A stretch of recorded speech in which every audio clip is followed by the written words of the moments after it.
비워야 채워진다. 자연의 법칙은 정확하다. 일을 하라. 그러면 힘을 얻을 것이다. 그러나 일하지 않는 자는 힘을 얻지 못한다. 사랑도 마찬가지이다. 사랑하라. 그러면 사랑받을 것이다. 두려움이라는 벌. 정당한 관계를 유지하는 동안에는 누구를 만나도 불쾌하다는 느낌이 들지 않는다.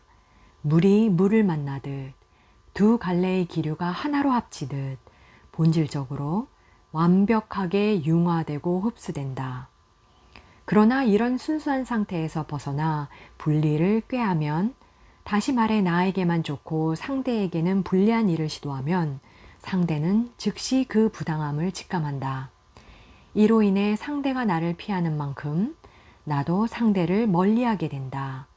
상대의 눈은 더 이상 나의 눈을 찾지 않고 둘은 마음속으로 싸움을 벌인다. 결국 상대는 증오를, 나는 두려움을 품는다. 불편한 거래. 세상 일의 경험이 풍부한 사람은 세상을 살아가면서 마땅한 부담을 지불하는 것이 무엇보다 중요한 일이며, 하찮은 것을 아끼려다가 때로 더 큰 손해를 본다는 것을 잘 안다. 채무자란 결국 자기 자신에게 빚을 지는 사람이다. 100가지 은혜를 입고 하나도 보답하지 않는 사람이 과연 어떤 이득을 볼 수 있겠는가? 게으름을 부리며 간교한 지혜로 이웃의 물건과 말, 돈 등을 빌려 쓰는 사람이 과연 어떤 이득을 보겠는가? 빌리는 즉시 한쪽에서는 은혜를 베풀었다는 생각이 생겨나고 다른 한쪽에서는 은혜를 받았다는 생각이 생겨난다. 다시 말해 우월한 자와 열등한 자가 생기는 것이다. 이런 거래는 두 사람의 기억 속에 고스란히 남아 새로운 거래가 있을 때마다 그 거래의 성격에 따라 이들의 관계도 달라진다. 이로 인해 우리는 공짜로 얻는 물건보다 더 비싼 것은 없다라는 것을 깨닫는다. 도둑과 사기꾼은 멀리 있지 않다. 도둑질은 결국 자기 자신에게서 훔치는 것이고, 사기는 결국 자기 자신을 속이는 것이다. 노력의 진정한 가치는 암과 덕이고, 부나 명예는 그 표시에 불과하다. 이 표시는 지폐와 같아서 위조를 할 수도 도둑을 맞을 수도 있다. 하지만 이것이 대변하는 것, 즉 암과 덕은 위조를 할 수도 없고 도둑을 맞지도 않는다. 아는 것과 덕은 마음에서 우러난 진정한 노력과 순수한 동기가 있어야만 성취할 수 있다. 아무리 애써도 사기꾼이나 채무 불이행자, 도박꾼 같은 사람들은 정직한 사람들이 성실하게 노력해서 얻은 물질적이고 정신적인 깨달음을 얻을 수 없다.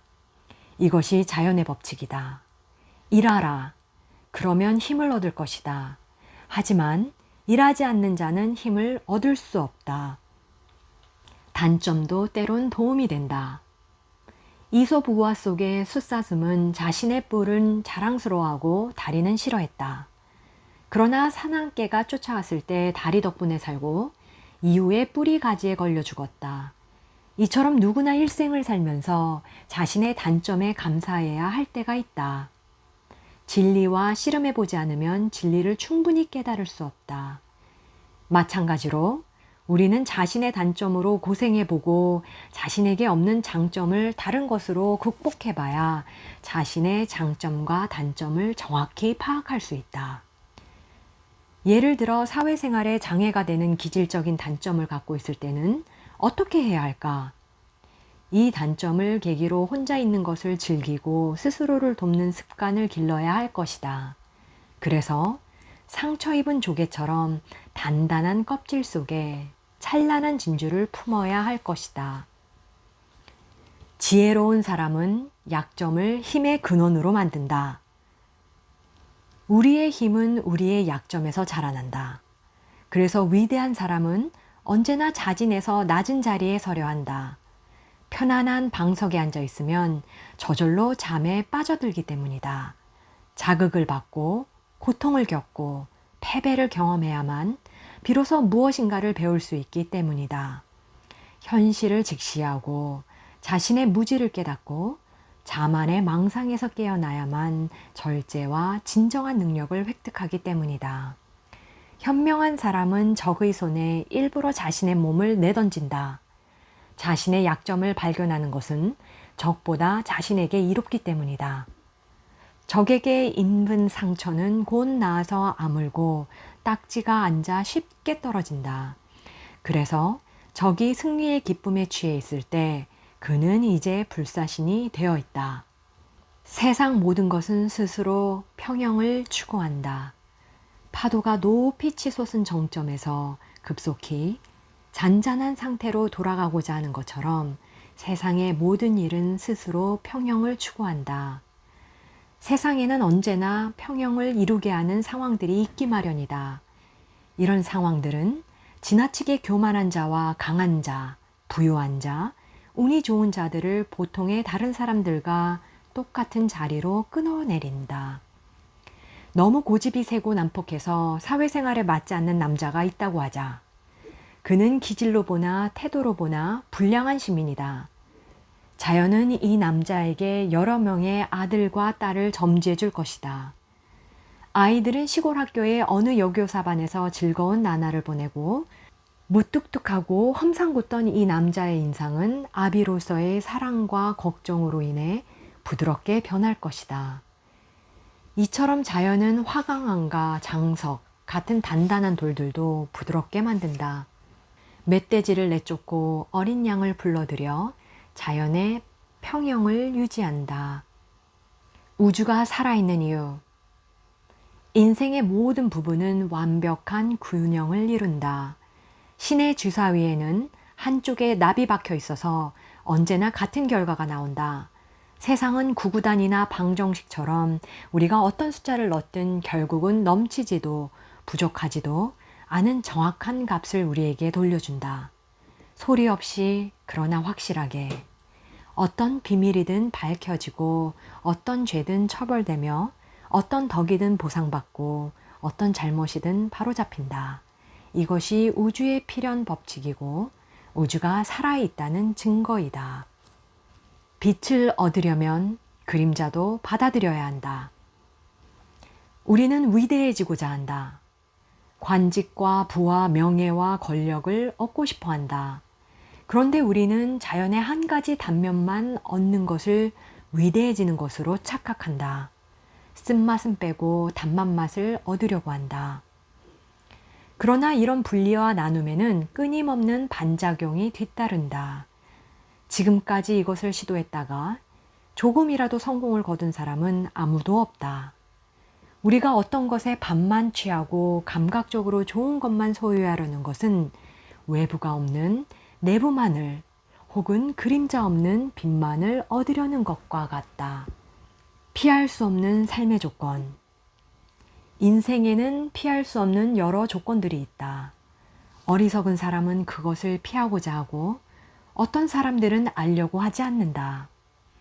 자신과는 상관없는 일이라고 큰소리친다. 하지만 아무리 큰소리쳐도 그는 삶의 조건을 벗어나지 못한다. 어느 부분에서는 피할 수 있어도 다른 치명적인 부분에서는 그것에 공격을 받는다. 부담과 이익을 분리하려는 시도가 그의 이다. 이 둘을 분리하려는 것은 사물의 감각적인 매력은 보면서 그 해악은 보지 못하고 인어의 머리만 보고 꼬리는 보지 못하는 것과 같다. 말은 우리의 자화상이다. 말은 사람을 판단하는 잣대가 된다.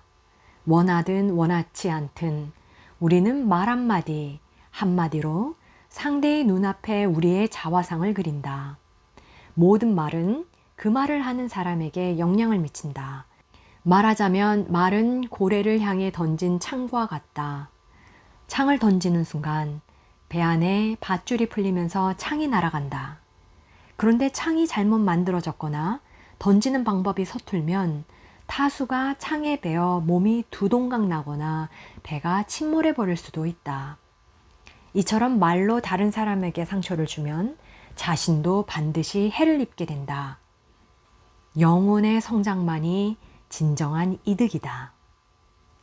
미덕으로 인한 이득에는 아무런 부담도 없다. 그러나 물질상의 이득에는 대가가 따른다. 아무런 공도 노력도 없이 얻는 이득이라면 나에겐 이득을 볼 아무런 근거가 없다. 따라서 이런 이득은 어느 날 바람이 불면 날아가 버리고 만다. 나는 노력하지 않는 이득이 저절로 굴러 들어오는 것을 바라지 않는다. 반드시 새로운 부담이 뒤따르리라는 것을 알기 때문이다. 그러나 이러한 보상의 이치가 엄연히 존재한다는 것을 아는 것, 내 것이 아닌 보물은 바라면 안 된다는 것을 아는 데에는 아무런 대가도 따르지 않는다. 나는 이런 마음으로 고요히 영원의 평화를 즐긴다.